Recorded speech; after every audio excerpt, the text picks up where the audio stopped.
जय माता दी। आज नवरात्रि का 5वां दिवस है। आज के दिन माता स्कंद माता के रूप में अवतरित हुई हैं। स्कंद माता अपने भक्तों की समस्त इच्छाएं पूरी करती हैं। सिंहासनगता नित्यं पद्माश्रित करद्वया शुभदास्तु सदा देवी स्कंद माता यशस्विनी। पहाड़ों पर रहकर सांसारिक जीवों में नवचेतना का निर्माण करने वाली स्कंद माता नवरात्रि में 5वें दिन इस देवी की पूजा अर्चना की जाती है। कहते हैं कि इनकी कृपा से मूढ़ भी ज्ञानी हो जाता है। स्कंद कुमार कार्तिकेय की माता के कारण इन्हें स्कंद माता नाम से अभिहित किया गया है। इनके विग्रह में भगवान स्कंद बाल रूप में इनकी गोद में विराजित हैं। इस देवी की 4 भुजाएं हैं। ये दाईं तरफ की ऊपर वाली भुजा से स्कंद को गोद में पकड़े हुए हैं, अर्थात अपने पुत्र कार्तिकेय को गोद में लिए हुए हैं। कुमार कार्तिकेय का दूसरा नाम स्कंद है। स्कंद की माता होने के कारण ही इनका नाम स्कंद माता हुआ है। नीचे वाली भुजा में कमल का पुष्प है। बाईं तरफ ऊपर वाली भुजा वर मुद्रा में है और नीचे वाली भुजा में कमल पुष्प है। इनका वर्ण एकदम शुभ्र है। ये कमल के आसन पर विराजमान रहती हैं, इसलिए इन्हें पद्मासना भी कहा जाता है। इनका वाहन सिंह है। शास्त्रों में इनका काफी महत्व बताया गया है। इनकी उपासना से भक्त की सारी इच्छाएं पूरी हो जाती हैं। भक्त को मोक्ष मिलता है। सूर्य मंडल की अधिष्ठात्री देवी होने के कारण इनका उपासक अलौकिक तेज और कांतिमय हो जाता है। अतः मन को एकाग्र रखकर और पवित्र रखकर इस देवी की आराधना करने से साधक या भक्त को भवसागर पार करने में भी कठिनाई नहीं आती है।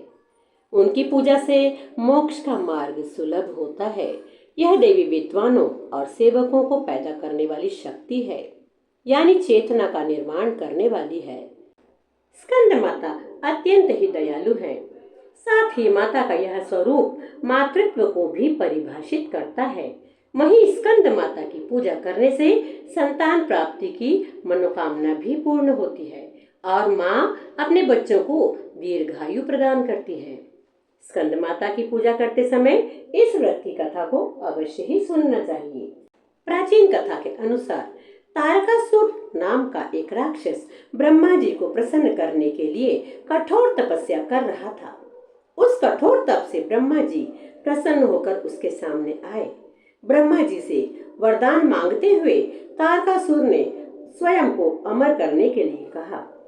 यह सुनकर तारकासुर निराश हुआ, किंतु उसने वर मांगने का अवसर हाथ से ना जाने देना है, ऐसा सोचकर चतुराई के साथ तुरंत अपने हाथ जोड़े और कहा कि हे प्रभु, मुझे ऐसा वर दीजिए कि मेरी मृत्यु केवल भगवान शिव के पुत्र के हाथों ही हो। ब्रह्मा जी ने तथास्तु कहा और अंतर्ध्यान हो गए।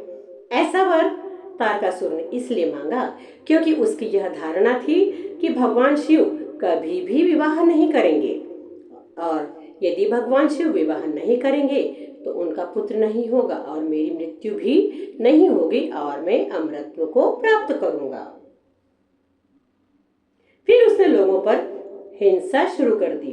तारकासुर के अत्याचारों से परेशान होकर सभी देवता भगवान शिव के पास पहुंचे और तारकासुर से मुक्ति दिलाने की प्रार्थना करने लगे। देवताओं के अनुरोध के बाद भगवान शिव ने मां पार्वती से विवाह किया और कार्तिकेय के पिता बने। बड़े होने के बाद कार्तिकेय ने तारकासुर का वध किया। सभी देवताओं ने असुरों के विरुद्ध युद्ध में कार्तिकेय को अपना सेनापति चुना। स्कंद माता की पूजा के दौरान हमें निम्न मंत्रों का जाप करना चाहिए। सिंहासनगता नित्यं पद्माश्रित करद्वया शुभदास्तु सदा देवी स्कंद माता यशस्विनी। और या देवी सर्वभूतेषु मां स्कंद माता रूपेण संस्थिता नमस्तस्यै नमस्तस्यै नमस्तस्यै नमो नमः। इतना भी नहीं तो हम इस बीज मंत्र का जाप अवश्य करें। ओम ऐं ह्रीं क्लीं स्कंद माताय नमः। अतः स्कंद माता की पूजा करने से संतान प्राप्ति के योग बनते हैं, संतान दीर्घायु होती है और स्कंद माता अपने भक्तों पर कृपा करती हैं। साथ ही अपने भक्तों को अपने वैवाहिक जीवन की और संतान से संबंधित समस्त खुशियां प्रदान करती हैं। जय स्कंद माता की, जय माता दी।